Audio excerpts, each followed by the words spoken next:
Dieu est esprit, c'est vrai, mais il a aussi un corps de couleur noire. Il est esprit, quand nous le prions en esprit et en vérité. Si seulement Dieu n'était qu'esprit, tous nous serions des esprits.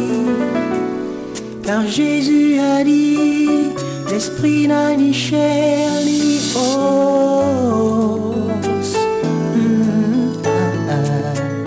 Dieu est noir, oui, il est noir. Oh yeah. Mesdames, mesdemoiselles, messieurs, chers téléspectateurs, chers frères et sœurs en Christ, bonjour et que Dieu vous bénisse. À l'occasion de la célébration de la fête d'Action de Grâce qui sera célébrée du 5 au 7 septembre 2008 à Kinshasa par l'association Luzolo Amour OPH, nous organisons cette tribune débat pour répondre aux nombreuses questions que se pose le commun des mortels, notamment sur les thèmes suivants. L'origine du monde, Dieu est noir et Jésus-Christ est africain. Tenez-vous bien. Pour en débattre, nous recevons des invités qui représentent chacun un courant d'idées ou de pensées. Ils vont se présenter. Je suis Monsieur Mavungu Roger, étudiant en SVT, qui est la science de la vie et de la terre. Je suis Monsieur Chitemo Lulik, étudiant en archéologie. Je suis Monsieur Talula Kaba Christus Emmanuel, étudiant en théologie. Je suis le frère Mavanga Soki Babika Maker, membre confirmé de l'OPH, inspecteur spirituel et itinérant, prédicateur de l'association Luzolo Amour OPH. Je suis le frère Kiton Danol, membre de l'OPH, inspecteur spirituel et itinérant, prédicateur de l'association Luzolo Amour OPH. Monsieur Mavungu Roger, la religion ou l'Église et la science ont des points de vue divergents sur l'origine du monde. Que dites-vous? Merci, Madame la journaliste, de m'avoir accordé la parole. En ma qualité de scientifique, je vais m'appuyer sur les découvertes scientifiques. Vous êtes sans ignorer que notre univers date d'environ 15 milliards d'années. Au Big Bang, le moment de la création, l'univers était concentré sur un point infiniment chaud et dense. Et cet état est le début de l'espace et du temps. Et dès ce moment, l'univers s'est étendu jusqu'à la dimension actuelle. Les objets plus éloignés que nous observons, notamment le noyau lumineux des galaxies distantes, appelé Kazakh, se trouvent à 10 milliards d'années-lumière. Pour vous donner une idée, le Soleil est seulement l'une des 200 milliards d'étoiles qui composent la Voie lactée, notre galaxie. La galaxie se présente comme un disque d'environ 100 000 années-lumière de diamètre et 5 000 années-lumière d'épaisseur, avec une grosse boursouflure centrale, le bulbe. Sa trace dans le ciel est la Voie lactée. Pour nous, le centre est situé vers la constellation de Sagittaire. Autour du disque se repartissent des amas globulaires. Il existe également une vaste couronne autour du disque et ce dernier est animé d'une rotation d'ensemble. Écoutez, j'ai du respect pour les hommes de science, mais cette balade autour des amas globulaires me paraît inutile. Ne pouviez-vous pas aller à l'essentiel? Calmez-vous, monsieur Mavangasoki. Laissez monsieur Mavungu Roger finir son propos. Vous aurez le temps de défendre votre point de vue. Excusez-moi, monsieur Mavangasoki. Sans fausse modestie, je ne voulais pas vous faire un cours de science de la vie et de la terre. Cependant, ce bref aperçu sur les galaxies me paraît important, avant de préciser qu'aujourd'hui, nous connaissons des centaines de millions de galaxies et celles-ci sont comme des constituants fondamentaux de l'univers. Monsieur Talula Christus, quel est votre avis? Merci, madame la journaliste, de m'avoir accordé la parole. En ma qualité d'étudiant en théologie, mon propos sera soutenu par les Saintes Écritures. Et permettez-moi de me référer C'est ce qui est écrit dans le livre de Genèse, chapitre 1, du verset 2 au verset 30. Au commencement, Dieu créa les cieux et la terre. La terre était informe et vide. Il y avait des ténèbres à la surface de la vie. Et l'Esprit de Dieu se mouvait au-dessus des eaux. Dieu dit, que la lumière soit, et la lumière fut. Dieu vit que la lumière était bonne. Ainsi, il sépara la lumière d'avec les ténèbres. Dieu appela lumière jour et appela ténèbres nuit. Ainsi, il eut un soir et un matin. Ce fut le premier jour. Dieu continue à créer tout ce qui existe. Nous en citons entre autres le ciel qu'il créa le second jour, la mer fut créée le troisième jour, ainsi que la terre et sa verdure, les arbres, les herbes. Excusez-moi, monsieur Ntaloula, mais scientifiquement parlant, l'univers date de 15 milliards d'années. Et vous voulez nous faire avaler qu'une planète comme la Terre s'est formée en un jour. Mais c'est de la rigolade. Monsieur Mavungoudi Roger, essayons de ne pas interrompre l'invité à qui on a accordé la parole. Monsieur Ntaloula, veuillez continuer s'il vous plaît. Madame la journaliste, contrairement à la théorie scientifique, c'est en 6 jours que Dieu créa tout ce qui existe. Et le 7e jour, il se reposa pour contempler son ouvrage. Voilà en quelques mots ce que je peux dire sur la création du monde. Monsieur Chitemoluik, quel est votre avis? Pour compléter les propos de mon collègue, monsieur Mavungoudi Roger, je vais apporter une précision sur notre planète Terre qui fait partie du système solaire et dont la connaissance ne cesse de progresser depuis la conquête spatiale. Constituée de diverses enveloppes, c'est la seule planète qui permet la vie. Le système solaire est composé d'un ensemble d'objets gravitant autour du Soleil. Et parmi ceux-ci se trouvent 9 planètes. Nous avons Mercure, Vénus, Terre, Mars, Jupiter, Saturne, Uranus, Neptune et Pluton. Les satellites et des astéroïdes et des comètes. Selon la loi de Kepler, les planètes du système solaire décrivent autour du Soleil une trajectoire en forme d'ellipse. Le Soleil occupe l'un des foyers de l'ellipse. Notre planète, la Terre, se déplace autour du Soleil en 365 jours. Le Soleil produit de la lumière. La rotation de la Terre sur elle-même explique l'alternance du jour et de la nuit. Sa révolution autour du Soleil explique les saisons. La Terre, Vénus et Mars possèdent une atmosphère. La Terre est la seule à présenter une hydrosphère qui rend possible la présence d'êtres vivants. Mars a probablement aussi une hydrosphère. Madame la journaliste, lorsque nous avons en présence un vaste ensemble d'étoiles, de poussière et de gaz intersatellitaires isolés dans l'espace, et donc la cohésion est assurée par la gravitation, il s'agit simplement et purement d'une galaxie. Les galaxies sont classifiées en 3 grandes catégories d'après leur forme. Nous avons les elliptiques. On admet que toutes les galaxies se sont formées simultanément selon un processus encore mal élucidé, environ 1 milliard d'années après le Big Bang. La plupart des galaxies sont rassemblées au sein d'amas ou de superamas de galaxies de formes variées, s'étendant sur des dizaines ou des centaines de millions d'années-lumière. Et ce sont ces dizaines et ces centaines de millions de galaxies qui constituent l'univers.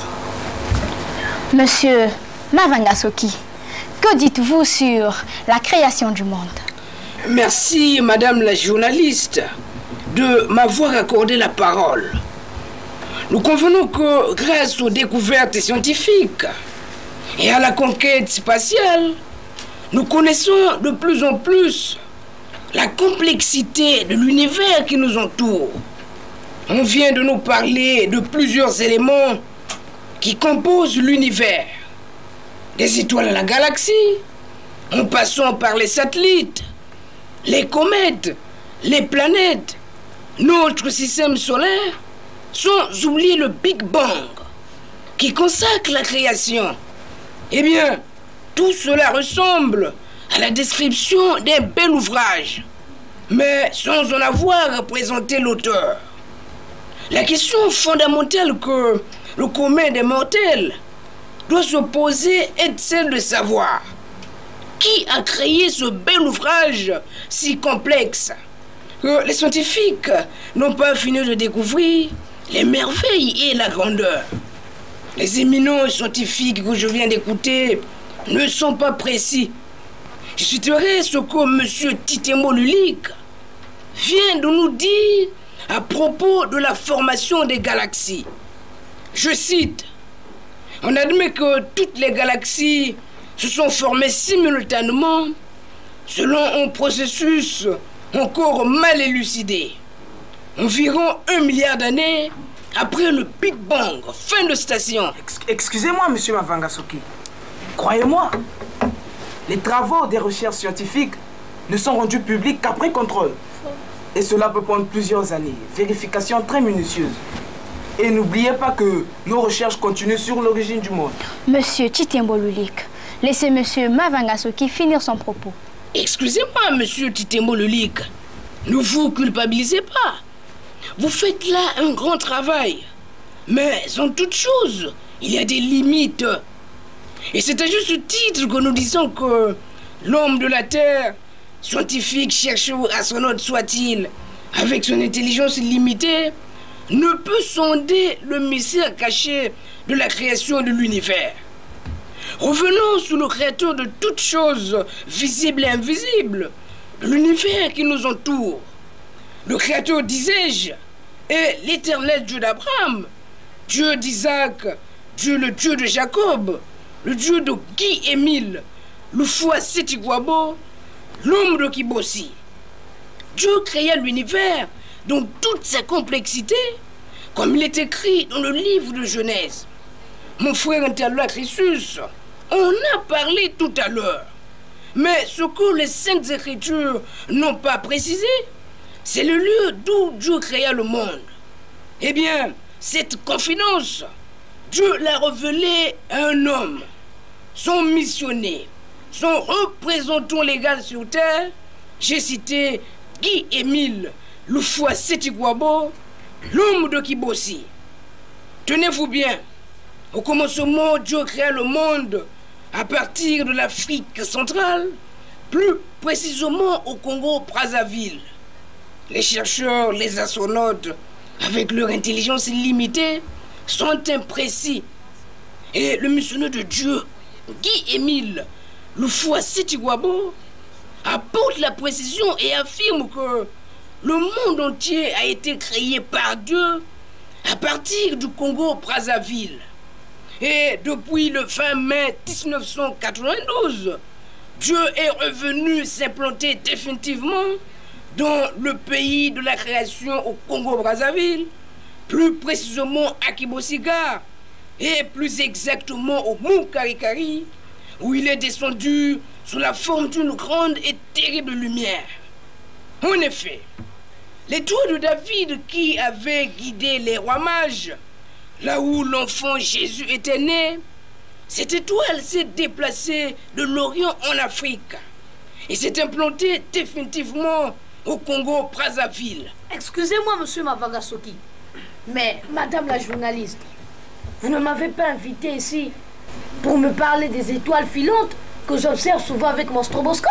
Non, il ne s'agit pas d'une étoile filante. Mais vous me parlez du déplacement d'une étoile, du point A vers le point B. Savez-vous combien d'étoiles naissent et meurent chaque jour? Les étoiles naissent de la contraction de vastes nuages en matière interstellaire. Et lorsque leur température devient suffisante, des réactions s'amorcent dans leur région thermonucléaire et leur permettent de rayonner. Pendant la majeure partie de leur vie, les étoiles tirent leur énergie de la transformation d'hydrogène en hélium, cas du Soleil actuel. Et lorsque leur combustible nucléaire s'épuise, elles connaissent une phase explosive, puis subissent une phase d'effondrement gravitationnel qui engendre selon leur masse une naine blanche, une étoile à neutrons ou encore un trou noir. Laissez M. Mavangasoki finir son propos. Mais monsieur l'astronaute a raison. Vous vous rendez compte? Et vous croyez que les scientifiques comme nous allons cautionner n'importe quoi? Mais ah oui, c'est quand même mon domaine. Toute ma vie, j'observe le comportement des étoiles et des astres. Mais enfin, madame la journaliste, il y a des choses que je ne peux pas laisser passer et que diront mes confrères qui me suivent en ce net. Mais est-ce qu'on peut au moins laisser M. Mavangasoki finir, s'il vous plaît? Mais calmez-vous, monsieur les scientifiques. Essayez d'écouter afin de tirer des conclusions hâtives. C'est un choc d'idées et de points de vue. Je disais qu'il ne s'agit ni d'une étoile filante, ni d'une phase ultime d'effondrement gravitationnel d'une étoile, ni d'une comète, non plus d'un météore. Il s'agit de l'étoile de David qui avait guidé les rois mages là où l'enfant Jésus était né. Cette étoile s'est déplacée de l'Orient en Afrique et s'est implantée définitivement au Congo-Brazzaville. En effet, c'est l'accomplissement de la prophétie de Jean décrite dans Apocalypse 21, verset 2. Je cite, « J'ai vu aussi la ville sainte, la nouvelle Jérusalem céleste, qui descendait du ciel et préparée comme une épouse parée pour son mari. » L'apôtre Jean avait bien entendu et vu ce qui devrait arriver dans les temps nouveaux. Il ne serait plus là le jour de la réalisation de cette prophétie. C'est forcément un autre serviteur de Dieu, un missionnaire de Dieu, qui vivra la réalisation de la prophétie dans les temps nouveaux. Ce missionnaire est Guy Émile Loufoua Sétigouabo, grand maître de l'OPH.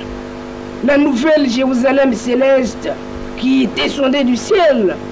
Toute la Bible nous parle dans Apocalypse 21, verset 2. Elle est déjà descendue au mont Karikari sous la forme d'une grande et terrible lumière. Monsieur Talula Christus, vous êtes l'un des contradicteurs de Monsieur Mavanga-Soki. Mais que voulez-vous dire? L'intervention de Monsieur Mavanga-Soki me rappelle le témoignage d'un de mes oncles qui a vécu l'événement le 20 mai 1992 à Kibossi. Et après les précisions apportées par M. Mavanga-Soki, je crois pour ma part que c'est la réalisation de la prophétie de Jean. Ah, les idéalistes, ils sont tous semblables, Voilà. toujours en train de rêver. Ils parlent de la prophétie de Jean, la prophétie de Jean. Quelle prophétie de Jean? Écoutez, soyons concrets et objectifs. Monsieur Mavanga-Soki vient de nous dire qu'une grande et terrible lumière est descendue au mont Karikari. Eh bien, essayez de comprendre. Scientifiquement parlant, c'est un phénomène lumineux qui résulte de la chute dans l'atmosphère terrestre d'un corps solide venant de l'espace. Et tu portes à croire que c'est un météore. Un météore? Non, non, non. La luminosité de cette envergure me fait plutôt penser à une comète. Madame la journaliste, vous êtes sans ignorer que la comète est un astre du système solaire formé de poussière, de fragments rocheux de dimension kilométrique. Oui, je le sais. Et alors? Eh bien, lorsque la comète se rapproche du Soleil, les glaces se subliment, entraînant ainsi des fragments rocheux et des poussières, appelées chevelures, et rendues lumineuses par la lumière du Soleil. Repoussés par le vent solaire, les ions engendrés dans la chevelure engendrent dans la direction opposée à celle du Soleil une langue bleutée rectiligne, appelée queue de gaz ou encore plasma, qui laisse derrière elle une longue traînée de lumière sur plusieurs centaines de millions de kilomètres. Et c'est la description de cet événement, semble-t-il, observé à Kibossi, qui me laisse penser à une comète. Ah, les scientifiques, toujours en train de philosophie. Mais rassurez-vous, monsieur les scientifiques, que cela dépasse l'intelligence humaine. Écoutez, moi je ne suis pas scientifique, mais je crois savoir que la luminosité observée pour le cas des météores se limite dans l'espace. C'est bien le cas d'une étoile filante.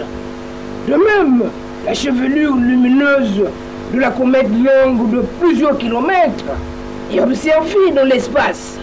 Or, l'étoile de David, dont il est question ici, est descendue au mont Karikari. Je dis bien est descendue au mont Karikari, illuminant la montagne et toute la contrée. Il s'agit là de l'accomplissement de la prophétie de Jean, comme l'un de mes contradicteurs, M. Talula Kaba Christus Emmanuel, vient de s'en convaincre. Admettons qu'il s'agisse bien de la réalisation de la prophétie de Jean.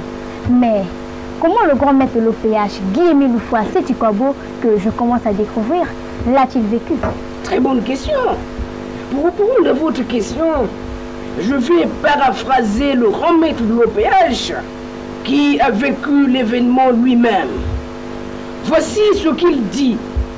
Je revenais de mon lieu de prière, j'avançais vers une certaine montagne et j'ai vu Dieu qui déclara: regarde vers le mont Karikari, j'ai vu des merveilles que jamais de ma vie je n'avais vues depuis ma naissance. La peur m'avait saisi. Mais que se passe-t-il donc au mont Karikari? Mais que vivrons-nous, Père? Et la lumière de Dieu a tourné, encore et encore, de 20h jusqu'à 3h du matin. Et par la suite, elle est tout doucement descendue jusqu'à toucher la terre. Elle avançait lentement comme le ferait une voiture. Elle glissa ainsi un certain moment, puis s'arrêta. La lumière de Dieu a resplendi pendant plusieurs heures. Beaucoup d'heures après, elle s'éteignit. Si je comprends bien, c'est donc en souvenir de l'implantation de la grande et terrible lumière de Dieu au mont Karikari que vous célébrez tous les 20 mai une grandeuse fête. Exactement, madame la journaliste. C'est le deuxième grand événement au monde après la naissance de Jésus-Christ. À propos de Guy-Émile Loufoua-Seti-Kwabo, depuis le début de notre émission, vous ne parlez que de Guy-Émile Loufoua-Seti-Kwabo. Mais qui est-il exactement, frère Kitondanol? C'est une très bonne question, madame la journaliste. Et pour vous répondre, je dirais que, bien que homme, Guy-Émile Loufoua-Seti-Kwabo n'est pas un homme de la terre. C'est un être supérieur ayant vécu chez eux là-bas, auprès de l'Éternel. Et une fois venu sur terre, mandaté par Dieu lui-même, pour accomplir une mission divine. Nous pouvons nous en convaincre en scrutant sa vie terrestre, depuis sa naissance jusqu'à nos jours. Tenez-vous bien. À 3 ans, Guy-Émile Loufoua-Seti-Kwabo fit passer le premier membre de l'OPH en tant que sacrificateur selon l'ordre de Melchisédek. Et oui, né de monsieur Kifoti Joseph et de maman Mazonzeka Julienne vers 1942, Guy-Émile Loufoua-Seti-Kwabo eut une naissance hors du commun des mortels. Il est né sans placenta. À 9 ans, Guy-Émile Loufoua-Seti-Kwabo tombe sérieusement malade. Il tombe dans un coma qui va durer 3 ans et demi. Le 8 octobre 1978, Guy-Émile Loufoua-Seti-Kwabo fut enlevé au ciel par 3 anges de l'Éternel Dieu. Et le 5 octobre 2005, Guy-Émile Loufoua-Seti-Kwabo se révèle. Il dit: si vous voulez savoir qui suis-je, lisez dans Jean 16 de 10 à 15. Pour mieux comprendre qui est Guy-Émile Loufoua-Seti-Kwabo, souvenez-nous qu'avant de repartir chez son père, Jésus nous laisse une promesse. Il dit, je cite: je prierai le Père et il vous donnera quelqu'un d'autre pour vous aider et qui sera avec vous pour toujours. C'est l'esprit de vérité. Ce quelqu'un appelé esprit de vérité, en fonction de mission divine, de révéler les secrets divins contenus dans le livre divin. Nous pouvons le lire dans Apocalypse 5, versets 7 à 9. Il a pour mission majeure de réaliser le dessein de l'Éternel Dieu. Le dessein final de l'Éternel Dieu est celui de donner la vie éternelle à toutes les âmes. Cet homme revêtu de l'esprit de vérité devrait avoir comme première mission de vaincre le dernier ennemi qui est la mort. Car quand la mort disparaît, c'est la vie éternelle qui s'installe. Il a fallu qu'un immortel revêtu de l'esprit de vérité puisse venir au monde afin de combattre le dernier ennemi qui est la mort. C'est alors que Jésus décida d'envoyer un homme dont le nom abrège toute sa mission, Loufoua-Seti-Kwabo. nom signifiant dans l'un des dialectes du Congo-Brazzaville. La mort, arrête-toi là. Et le Dieu de consolation, agissant en lui, apporte lui-même la consolation. Le Seigneur Dieu dit, c'est moi qui vous console. Ésaïe 51, verset 12.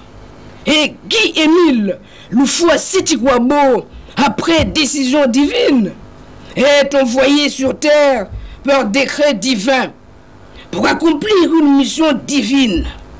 Et cette mission, c'est d'arrêter la mort et de conduire les âmes de toute l'humanité à la vie éternelle. Après cette parenthèse, revenons sur le thème du jour. Dieu est noir et Jésus-Christ est africain. Monsieur Mavungugi Roger, quel est votre point de vue sur cette question qui divise le monde scientifique et spirituel? Merci, madame la journaliste, de m'avoir accordé la parole. Pour parler du volume, de la couleur ou de la forme d'une entité quelconque, elle doit être palpable. Par exemple, lorsque je dis « l'eau prend la forme du récipient qui la contient », j'ai en présence de moi cette eau. Or, Dieu que je considère comme une énergie invisible ne peut avoir ni forme, ni couleur, ni volume. Quant à Jésus-Christ, l'histoire dit qu'il est né de Joseph et Marie, qui semble-t-il sont hébreux. Monsieur Talula Christus, que dites-vous? Merci, madame la journaliste, de m'avoir accordé la parole. Dieu, le créateur du ciel et de la terre, est esprit. Et un esprit n'a pas de couleur. Dans Genèse 1, verset 2, il est écrit: au commencement, Dieu créa le ciel et la terre.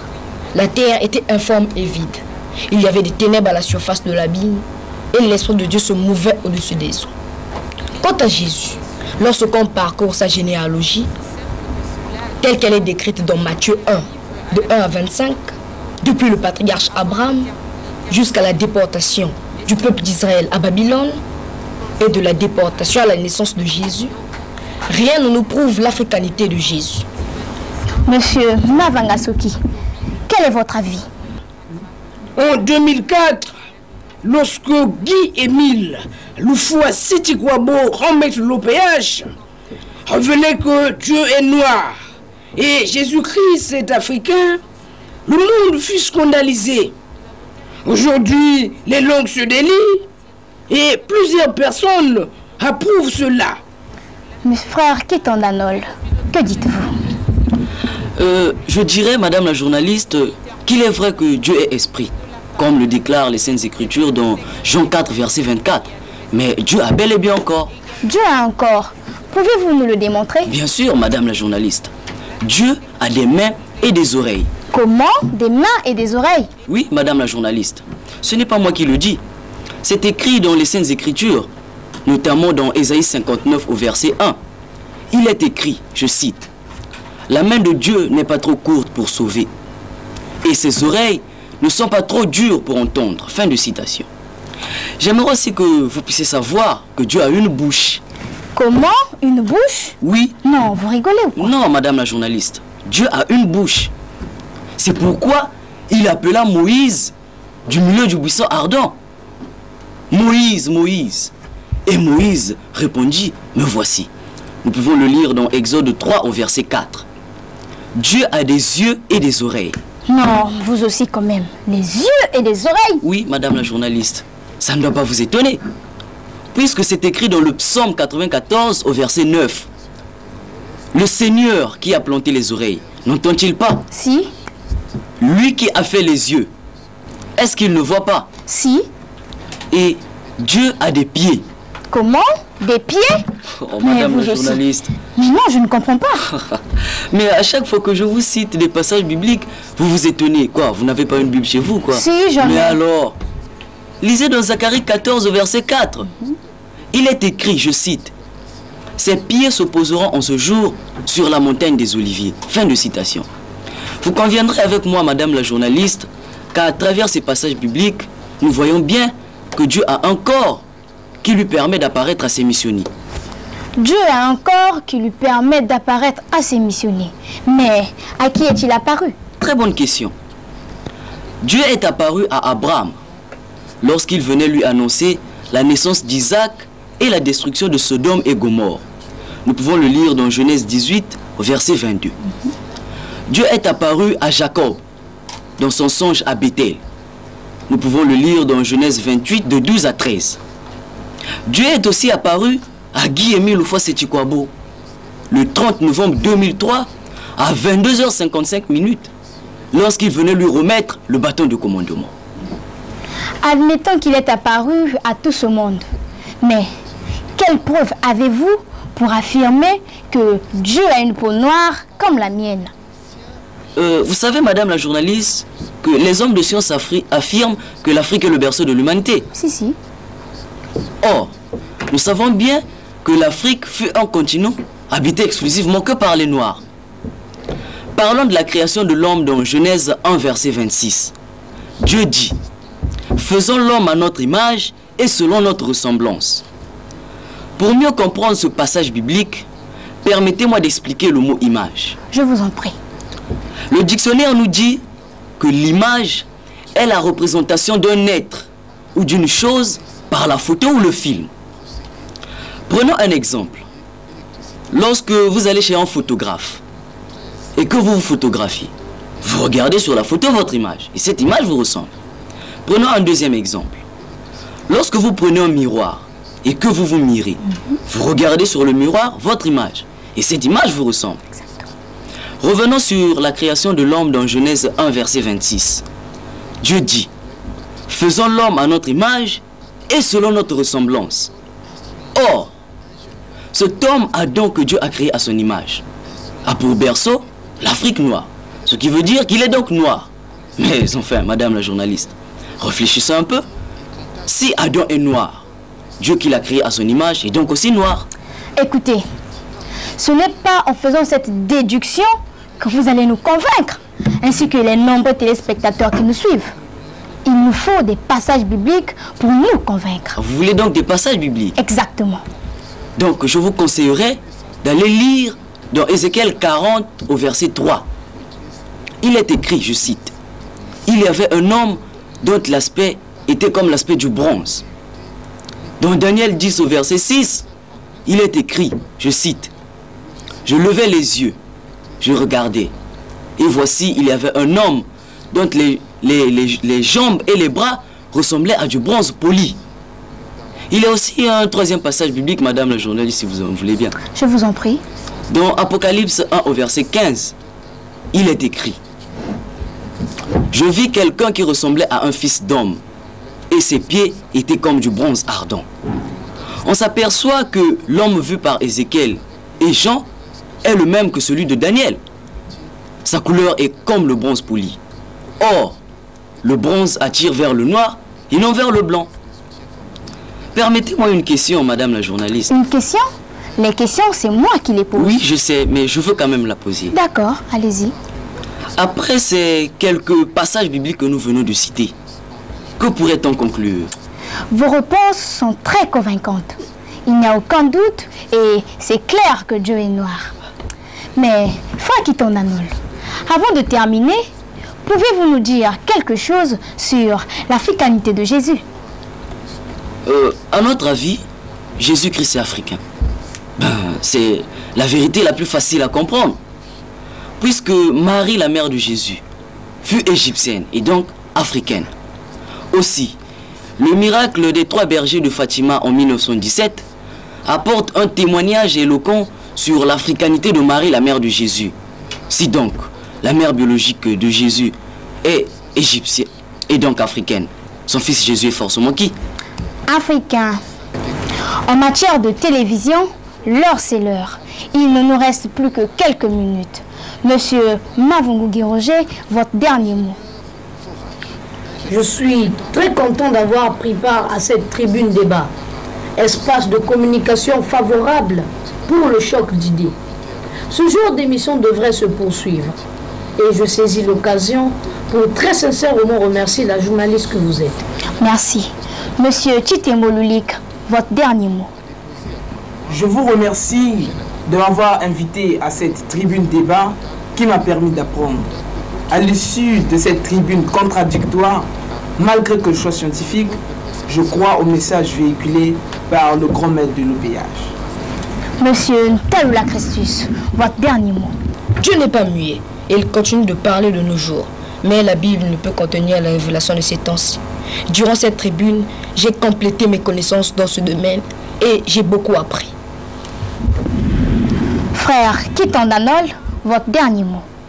Je vais aussi remercier la journaliste que vous êtes de m'avoir associé à ce débat et qui m'a permis aussi d'apprendre, bien sûr. Et je crois que nos chers étudiants ont quand même compris le message véhiculé par le grand maître de l'OPH.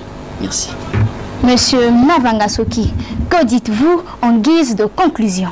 Pour conclure, je dirais que Dieu parle de vive voix à son missionnaire Guy-Émile Loufoua Sétigouabo, à qui il révèle ses confidences. Thème que nous venons de débattre tout à l'heure. Dieu a choisi Guy-Émile Loufoua Sétigouabo pour conduire la deuxième nation de Dieu à la vie éternelle. C'est à lui que Dieu a remis le bâton de commandement le 30 novembre 2003 à 22h55. Et l'arbre de la vie éternelle le 25 décembre 2006 à 2h du matin. Et ceux qui croiront à la mission de Guy-Émile Loufoua Sétigouabo et aux vérités divines de l'homme auront la vie éternelle. Nous voici arrivés au terme de notre émission. Nous disons merci à nos invités qui nous ont offert un débat de haut niveau et nous ont instruits sur les thèmes qui alimentent les débats. Que la grâce et la paix soient avec nous au nom de Jésus. Comme invité, nous avons eu Monsieur Mavungubi Roger, étudiant en SVT, qui est la science de la vie et de la terre. Monsieur Chitembo Lulik, étudiant en archéologie.